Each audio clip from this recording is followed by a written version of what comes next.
Okay, it's time to cut. What? That's right. That's right. Hey, welcome to 3 Count Commentaries. This is your boy Mongo Slade, and today we're going to talk about MLW Fusion from February the 10th, 2021. So this was a very interesting episode of MLW. So let's get to it because I want to talk about some things. So ACH versus Brian Pillman Jr. This match was about 6 minutes, and it was not really all that good. Team Filthy came out to watch ACH because they're feuding with him. But it was clear that Brian Pillman Jr. had one foot out the door and did not care about this match. It is apparently the same attitude he had against the Mil Muertes match. Now, if I remember correctly, and feel free to correct me in the comment section, he tried to quit before these tapings. That he tried to get his release from this contract. But Court Bauer was like, no, you owe me this time. And so he comes out to no entrance. He's a complete and total jobber. The entire Hart dynasty is gone because Teddy Hart was booted from MLW for all the stuff with Maria Manic. And David Hart Smith has left. I guess for other pastures, but we don't know where. And so Brian Pillman Jr. was sort of left by himself. And the Hart dynasty was a really big thing when I first started watching MLW again. And now they're gone. And he's the last one left, and they're kind of forcing him to finish these dates. So he's not particularly putting a lot of energy into these joints either. He's definitely putting more effort into jobbing on AEW than he does in MLW. I think he just wanted out. And I think if a guy wants to quit and you don't have a storyline for him or anything like that, just let him walk. I get that, it's bad business to just let guys leave, but if if there's no storyline reason for them to be there, like they're the champion or they're in the middle of a storyline or something, it's okay for them guys to just walk away, Like Mance Warner skipped the tapings. He didn't even go. I mean, I give Pillman credit for at least going to the tapings and doing his job and being a man. He signed the contract. He went to go do his job. Mance Warner was just basically like, I'm just going to go. Fuck you. And in some cases, that's respectable too because people can't force you to work. But ultimately, I would rather him not be there than to see him put in half-ass efforts like this. Like, he's too young to be putting in half efforts. So after the match, ACH won clearly. After the match, Team Filthy attacked ACH, beat him up. And then the Von Erichs came down there to make the save. So the Von Erichs helped him beat back Team Filthy. So then ACH says that, oh, there's nothing stronger than that Texas roots, and then he's glad that the Von Erichs got his back, and the Von Erichs called him their brother, and they say, oh, we got our brother's back. Okay, cool. So then Savio Vega has an answer for Selena De La Renta's boss, who wants to buy IWA Puerto Rico, which is Savio Vega's promotion, because it's been tough. It's in dire financial straits. So Savio Vega said, yes, the decision has been it's been a tough decision because of the pandemic has hurt business in Puerto Rico. But the answer is no. The company was made for the fans, not to be bought by strangers and shadows. So, Selena De La Renta would later say that it wasn't an option. But since he decided to say no, he has to fight Mil Muertes in an Aztec fight. What did they call it? An Aztec something fight. What was it? Azteca jungle fight. If this is going to be anything like their Bacle brawl, this is going to be some boring bullshit.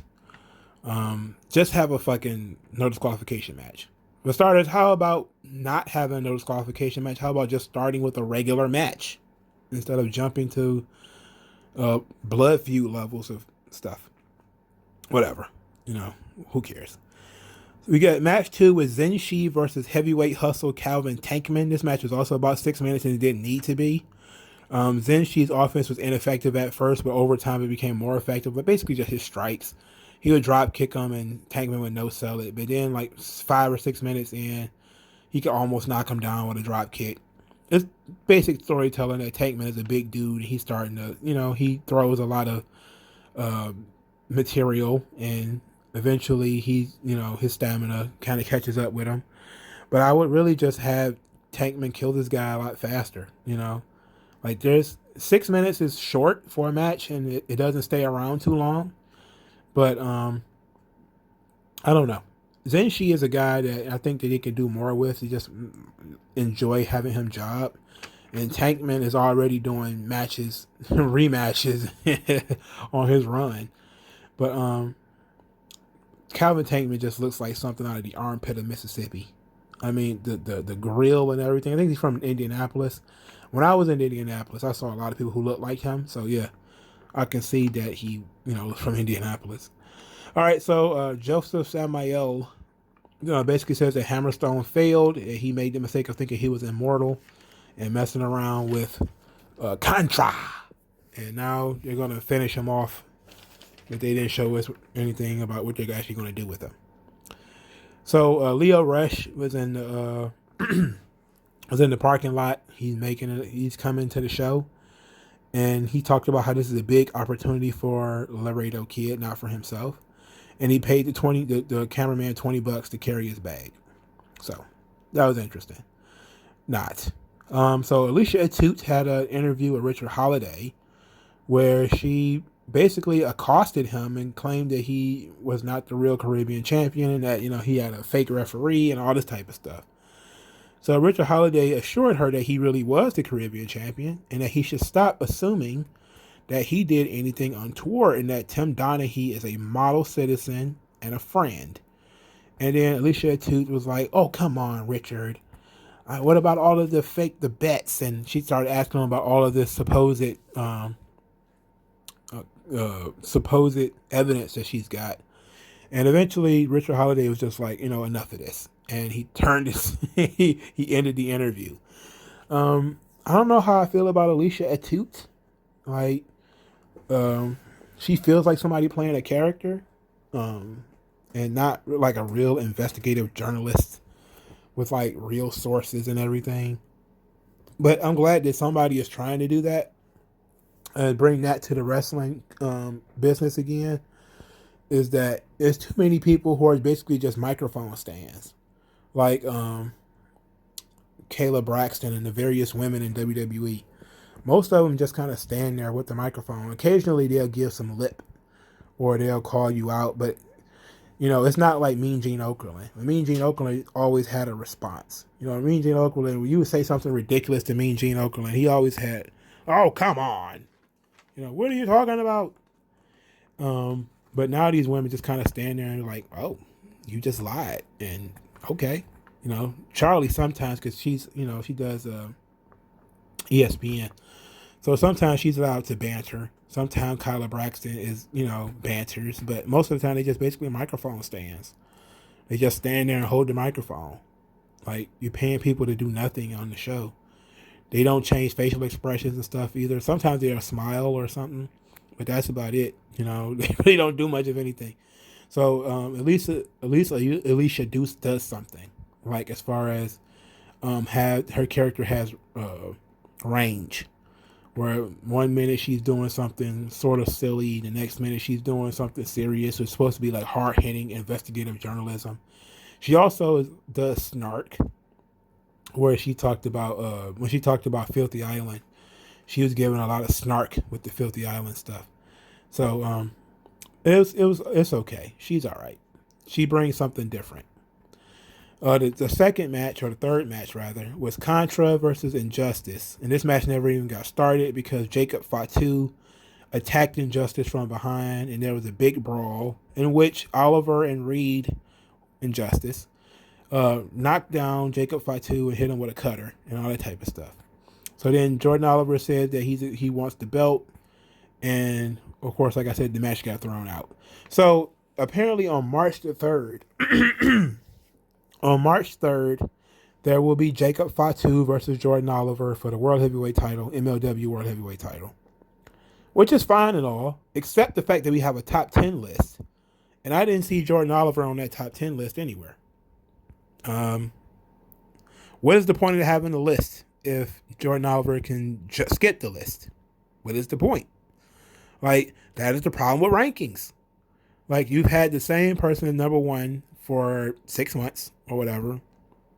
You get a guy who is not ranked at all, gets the title shot. That's weird. That's weird, man.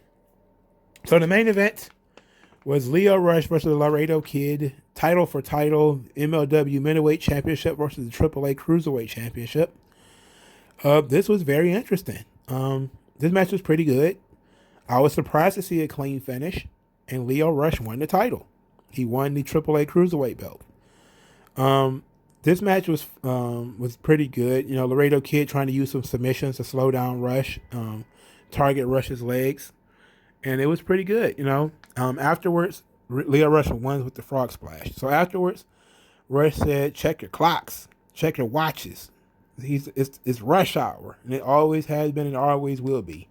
Then he thanked us for streaming his music, which I've never done, and listening to his music, which I've never done, and that he's gonna keep doing it. He's gonna keep doing more, and you know, basically it says he's gonna prove himself to be the best cruiserweight in the world, then the best wrestler in the world. And I was like, okay. I was surprised to see that they put the AAA title on Leo Rush. I would not be surprised if they undo this in some weird way, like it's not recognized by AAA or something like that. I would not be surprised, you know, because, well, I don't know. I would be interested in, maybe I should have looked at what Conan had to say about this, but I heard Laredo Kid who was one of Conan's favorite guys. He's been cruiserweight champion in AAA for like 2 years. So this is kind of a surprise that they would just have him drop it to Leo Rush in one match without a feud, and just like in a bet match, like in a wager, an apuestas match, you know. But whatever, you know. I'm pretty sure they had to sanction it in order to switch the title. But I wouldn't be surprised if they unsanction it, like, you know, here comes some type of magic that, you know, Leo Rush isn't really both champions. But it was interesting. This was a one match show.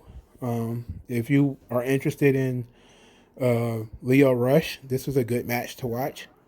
And you know, so it was fine. Like on paper, the show looked better than it really was. But Laredo Kid and Leo Rush was pretty good. So let me know what you guys think in the comment section below. Like this video, share this video, subscribe to this channel. Thank you guys for listening to my video. If you want to spread the hashtag 3Count commentaries, please do so to attract more attention to the channel. If you really enjoy what I do, send me some money. It will be in the Cash App. Will be in the description. You can buy me lunch, or you can send me, give me good boy points and give me $1. You know, take the $1 challenge. If I get $1 from everybody that likes this video, that would be great. Or anybody who listens to this video, that'd be great. That'd be enough to pay my phone bill or something. So that'd be nice. Thank you guys, and I'll talk to you guys later, man. Peace. Yeah.